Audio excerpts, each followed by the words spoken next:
حدیث قدسی اللہ تعالیٰ فرماتے یا عبادی انی حرمت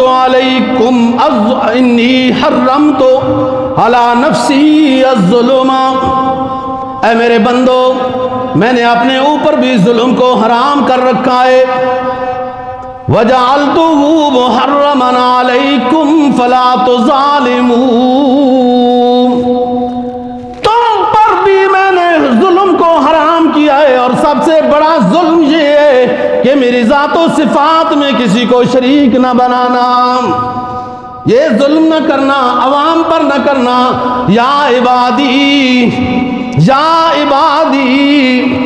کلکم جائن، تم سارے بھوکے تھے، الا من اطعمت فاستطعمونی، لہذا مجھ سے کھانا مانگا کرو، فاطعمکم، تمہیں کھانا کھلاؤں گا۔ یا عبادی کلکم ضال الا من ہدیت، تم سارے گمراہ تھے مگر میں جس کو ہدایت دے دوں، فاستہدونی، لہذا مجھ سے ہدایت طلب کیا کرو، میں تمہیں ہدایت عطا کروں گا۔ یا عبادی انکم تخطئون باللیل والنہار، تم سارے دن و رات گناہ کرتے رہتے ہو، اور میری شان یہ ہے اغفر الذنوب جمیعا، میں سارے گناہوں کو معاف کرتا ہوں، فاستغفرونی، لہذا مجھ سے اپنے گناہوں کی معافی طلب کیا کرو، فاغفر لکم، میں تمہارے گناہوں کو معاف کر دوں گا۔ یا عبادی لم یبلغ ذرکم ان تضرونی، یا عبادی لم یبلغ نفعکم ان تنفعونی، اے میرے بندو تم سارے کے سارے مل کر اگر مجھے نقصان دینا چاہو تو نہیں نقصان دے سکو گے، اور اگر تم سارے کے سارے مل کر مجھے نفع دینا چاہو تو نفع نہیں دے سکو گے، میری شان اتنی اونچی ہے۔ اور پھر فرمایا یا عبادی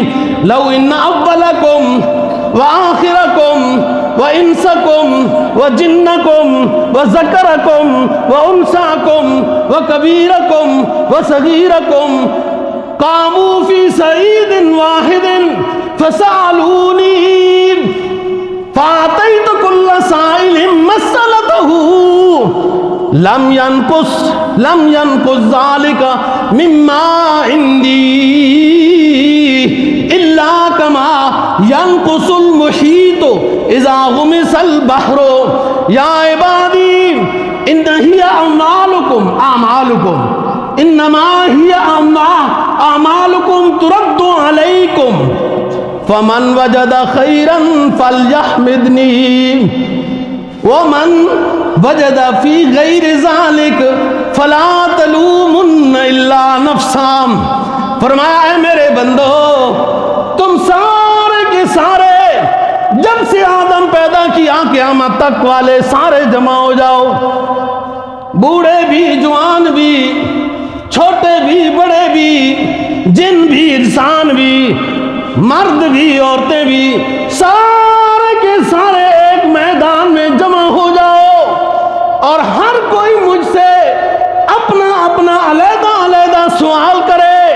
اور میں ہر سائل کا اس کا مسئلہ حل کر دوں اور اس کی دعا قبول کر دوں، تو میرے خزانے میں اتنی بھی کمی نہیں آئے گی جتنی سمندر میں تم نے سوئی ڈبوئی ہو اور اس کو باہر نکالا جائے تو سوئی کے ساتھ کتنا پانی لگ کے آئے گا۔ اے میرے بندو نیکیاں کرو، گناہوں سے بچو، یہی تمہارے اعمال تمہارے سامنے میدان حشر میں پیش کیے جائیں گے، دکھائے جائیں گے، اچھے ہوں گے وہ بھی، برے ہوں گے وہ بھی دکھائے جائیں گے۔ اپنے اعمال کا جائزہ لیا کرو، فمن وجد خیرا، اپنے اعمال میں اگر تم نیکیاں پاتے ہو تو میری تعریف کرو، یہ میری توفیق ہے، اور اگر اپنی اعمال میں، اپنے لیل و نہار میں، اپنی زندگی کے گزران میں اگر تم گناہ پاتے ہو، زیادتیاں پاتے ہو، بے نمازی ہونا، بے دین ہونا، شرابی ہونا، ظالم ہونا، راشی ہونا، اپنے صحیفے میں پاتے ہو تو مجھے کچھ نہ کہنا، اپنے نفس کی ملامت کرنا۔ تم نے اپنے نفس کو امام بنایا، اس نے تمہیں گمراہ کیا، میرے پیغمبر کو امام بناتے،